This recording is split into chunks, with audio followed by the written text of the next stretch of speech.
Hello, gentlemen, and welcome to another Pallavi Market Research video. Continuing on our last video, we discussed how poor people became rich throughout history. Today, I would like to pick up this conversation to discuss usury, the practice of charging excessive interest on loans, a topic that has been a contentious issue throughout all of history. And I would argue it is an area of history that you probably or definitely know nothing about. I have friends who are Harvard MBAs and Princeton PhDs in these topics, history, finance, economics, all these things, and they've never even heard of this word before. But the ethical implications of lending money at high interest rates is an undeniably important topic today, and it was just as relevant to ancient civilization as it is to us now. So today we're going to explore the earliest history of usury and the reforms made by notable figures like Julius Caesar, as well as the broader impacts these types of reforms had to their society. So starting in Mesopotamia, yes, we're starting in Mesopotamia, one of the earliest civilizations, the practice of lending money at interest was already present. The famous Code of Hammurabi, yep, said that pretty good, dating back to around 1754 BC before Christ, 1,754 years before Christ, included laws regulating the amount of interest that could be charged on loans. It stated, if a man has given money at interest and the storm has flooded the field or carried away the crop in that year, he shall not collect any interest.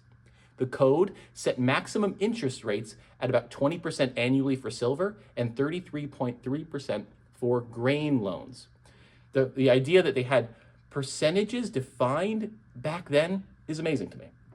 So in ancient Greece, opinions on usury were really divided. However, Aristotle has a very famous quote condemning usury.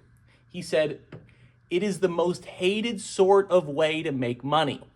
Usury is the most hated sort of way to make money. That's that's the modern interpretation of translation of what he said, right? Which in usury is, in his definition, a way to gain out of money itself and not from the natural use of it. He believes that you are unnaturally making more money from money and you're using it in its most unnatural way. That is Aristotle's claim. For money was intended to be used in exchange, but not to increase at interest.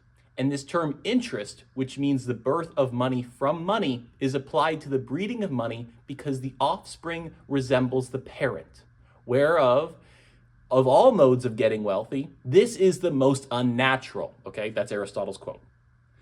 So, however, despite these philosophical oppositions, right, lending at interest was common practice in Greece, even though Aristotle and many other philosophers at that time condemned it so massively, but it's still really never got outlawed. However, in ancient Rome, the issue of usury became much more pronounced. Influential figures like Cicero criticized usury, calling it a worse crime than theft. Cicero claimed that usury was a worse thing for society than people stealing things, okay?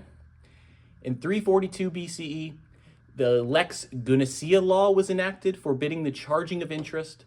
And later, much later, Julius Caesar took significant steps to combat the harmful effects of usury through his monetary reforms.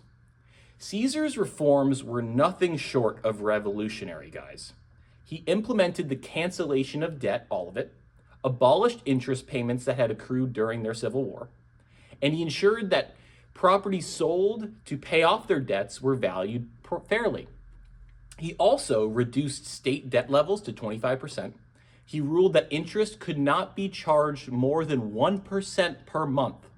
Okay, back then, before Christ, Julius Caesar ruled that interest could not be charged more than 1% per month.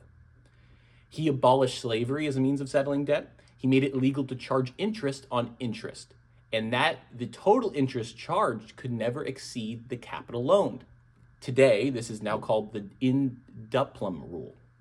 These measures reduced the power of wealthy creditors and provided much needed relief to indebted citizens. However, these reforms were not without consequence. Caesar's actions alienated the elites, contributing to the broader discontent of the area, and it led to him being assassinated. Julius Caesar was assassinated for these monetary reforms that he put in place.